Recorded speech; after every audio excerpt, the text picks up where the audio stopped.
All right, guys, so in a previous lecture, we talked about the KWL chart, and we talked about the individual elements, and we talked about how this is a representation of what's going on in your mind when you're learning something new, when you're bringing in new information and you're sorting it out and making sense of it.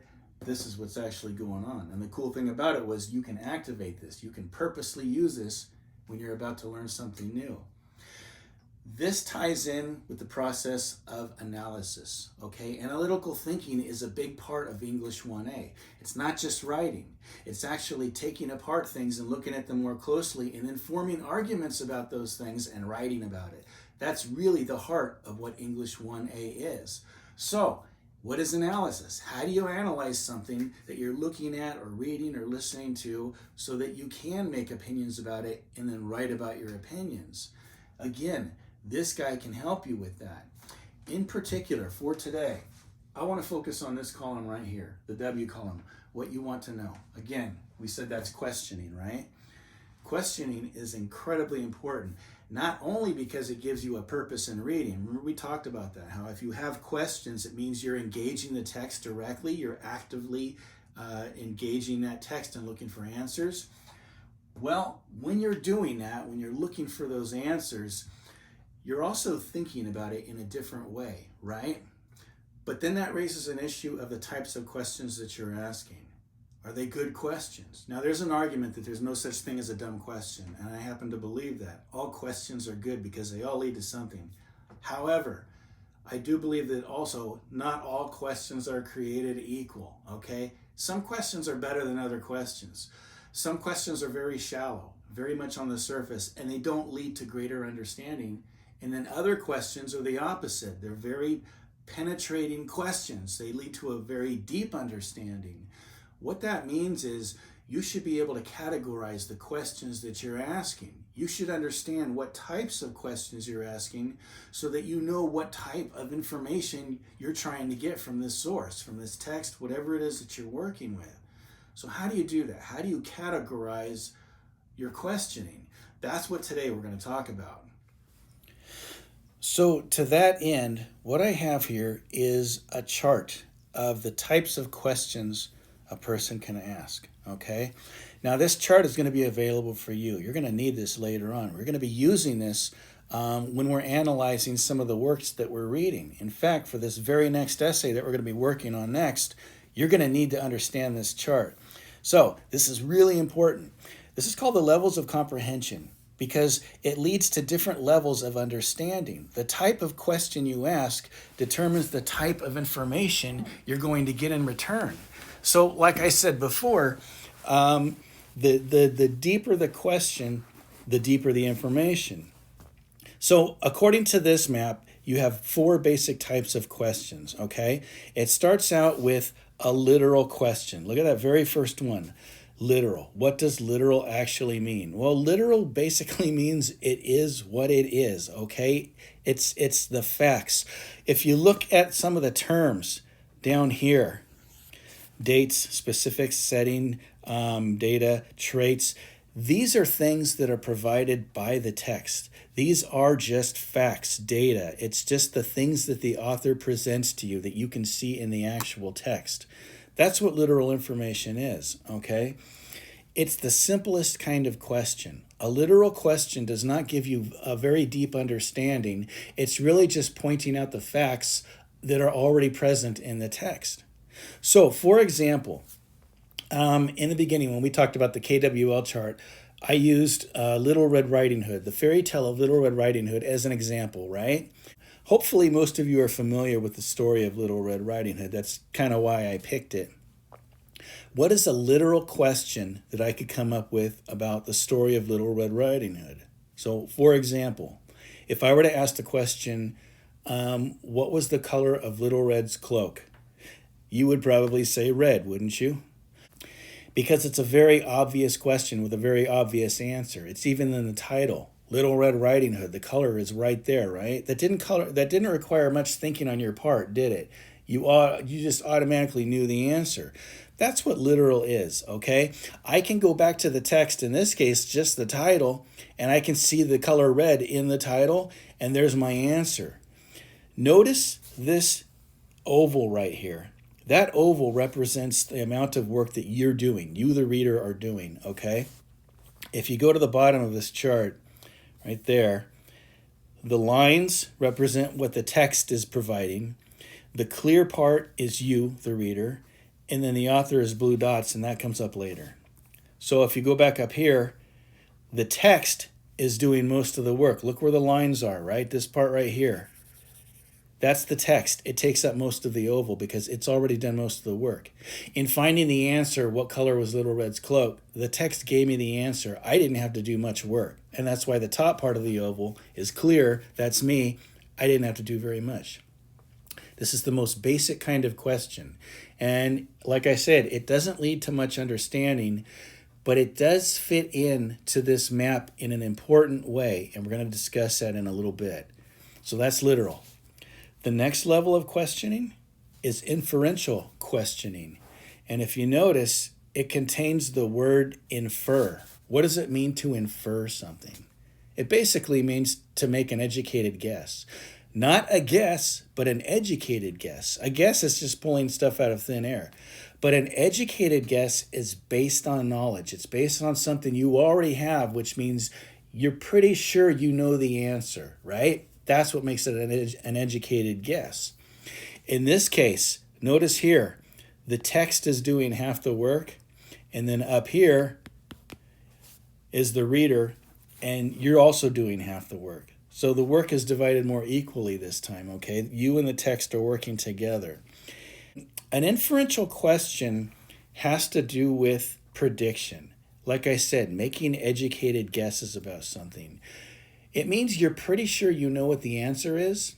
Even if you can't prove it beyond a shadow of a doubt, you've got a pretty good understanding that that is the answer. So for example, I'm going to give you one here. If I were to ask the question, and we're still talking about Little Red Riding Hood, okay? If I ask the question, has that wolf killed before? So in this story, the version I read, the wolf ate Little Red Riding Hood and the wolf ate up the grandmother, right? I could suppose that this wolf has killed before based on information that's in the text. So for example, in the version I read, when the woodsman came along, the lumberjack guy, he came along and he heard the snoring coming from the house, and he broke in and he saw the wolf lying there in bed. The first thing he said was, "Oh, you old scoundrel, I've been looking for you for a long time." Well, why? Why was the woodsman looking for the wolf? It sounds like this wolf has been doing something wrong, something to bug this woodsman, right? I bet he's been killing people or animals or something else, right? There's a reason why this woodsman has it in for this wolf. Well, that's an inference, right? I'm being inferential in answering that. Because of the fact of the woodsman coming in and saying, "I've been looking for you," that makes me think that this wolf has been doing something wrong, possibly killing. I can answer it another way too. The fact that it's a wolf. Why did the author make him a wolf? Well, probably because wolves represent something, right? They're predators. They hunt and kill for their food. That's what wolves do. They're carnivores. So I bet the author made it that way for a reason, to let us know that he's a dangerous killer. So again, I can answer this question, yeah, I think this wolf has killed before because I know that that's what wolves do. So that's inferential questioning. We're still working our way up the ladder. The next level up is evaluative questioning. And notice it contains the word evaluate. What does it mean to evaluate something? It basically means to put judgment on something. It has to do with your judgment, your opinion about something and its worth, okay? Look at the terms at the bottom, especially these ones. Is it valid? Is it appropriate? Does it have worth?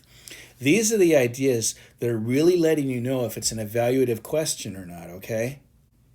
Any question that's asking you to form an evaluative opinion about something is evaluative, okay? You're evaluating something. If I showed you guys my car and said, "Hey, what do you think of my car?"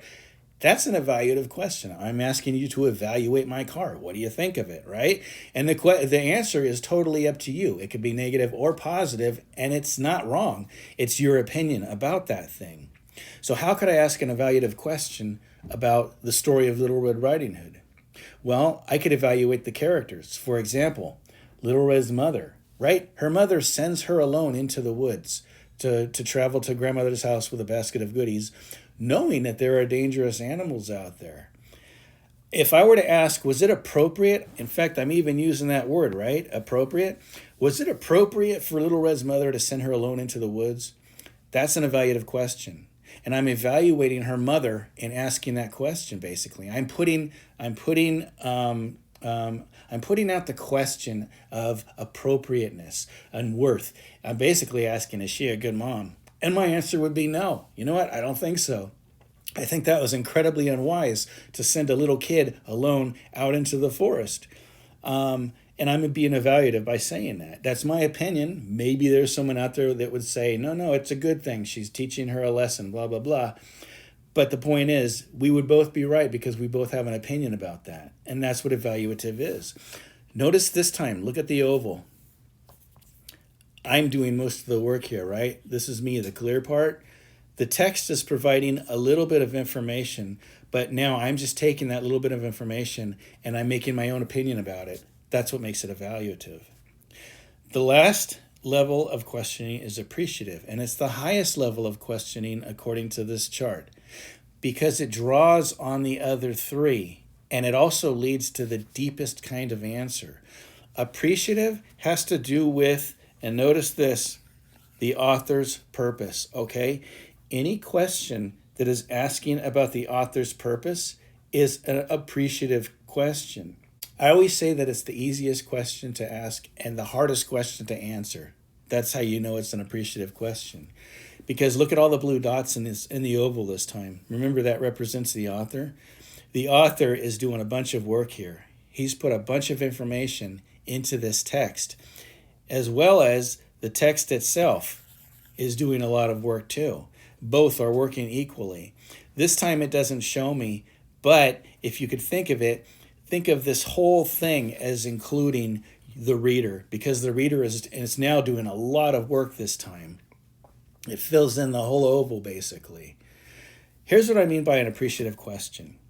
If you just ask about why the author did something particular to that story and that text, that's an appreciative question. So I could even just say, why did the author ... However I fill that in, it's going to be an appreciative question because I'm asking about the motives of the author, the person who wrote this thing, right? If I ask the question about Little Red, why did the author choose the color red, right? Why wasn't it Little Green Riding Hood or Little Blue Riding Hood? I actually think there's a reason. I think there's a lot of symbolism in the color red. I think it represents a lot of different things in literature and in art, and I can draw on all my knowledge of those things to answer this question. Nowhere in the story does it say what red represents. However, I do have an opinion about it, and I can form an answer there. Why did he choose red? Well, because red represents so many things. It represents danger, it represents caution, it represents blood, right? It can represent all kinds of things. And I think that's basically what it represents in this story. So I'm doing a lot of work here. And the thing about an appreciative question is it has to do with the author's purpose, but I can't just ask the author, can I? Especially this time because this story is hundreds of years old. It's been around a really long time. Whoever wrote this has been long gone for a really long time, and we will never know for certain why this person chose the color red. I want you to consider how these pieces all fit together, okay? We started with literal, which has to do with facts. And when you have the facts about something, you can start forming opinions about those things. And that's what inferential is. And when you start forming opinions about things, you can start to evaluate what's going on in that story. Well, how do you actually feel about those things? That's evaluative. And when you understand how you feel about those things and you've evaluated it, you can start to appreciate it and understand what the author's intent actually was. So these things are actually building on top of each other to form different kinds of questions. Together, they are all giving you a deeper understanding of what this thing is. Now, there is one other point I want to make about the levels of comprehension, these different levels of questioning and how they fit together. Okay, we just talked about in that chart how they build upon each other. Literal leads to inferential, and your understanding of inferential leads you to you being evaluative, and being evaluative leads you to being able to be appreciative. They all, almost like a ladder, like steps, right? Build on each other. But there's another way of thinking about how those things feed into each other. It looks like this, basically. You can also look at it as kind of like a bullseye. In the very middle, you've got literal information. And like we said, when you understand the literal information, the facts, the data, you can start making inferences about it, making educated guesses. Next level after that is to be able to form opinions, which is being evaluative. And then finally, you can be appreciative, and you can ask about the author's motives. Why did he do the things that he did? But this is what I want to show you about how these pieces fit together. Notice what I'm doing right now, okay? What am I doing? I'm breaking up these lines. But why? Why am I doing that? It's because it's not a clear-cut delineation from one level to the next, okay? These different types of questions, they actually bleed into each other. They blend into each other. It's not black and white issue, okay? It's more like different shades of gray, in a way, going from lighter to darker, okay? That's what's going on with this map. So what that means actually is the different levels can occur at the same time. If for example, if in the next essay you came up with a question and you labeled it as an inferential question, I wouldn't just go back to you and say, well, no, that's not inferential, that's evaluative. What I would say is, explain to me why you think this is inferential and not evaluative. Because you know what? It could actually be both at the same time.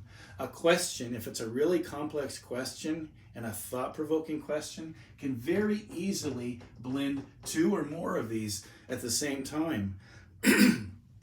So like I said, it's not a black and white issue. It's more about all of these things feeding into each other at the same time. So a question, for example, might actually be inferential and evaluative and appreciative all at the same time, depending on how you ask the question and depending on the information that you're trying to get from that question. Depending on the type of answer that you get from it, that can determine what type of question it is. So I just wanted to point that out, okay? The reason why is this is a really complex activity, okay?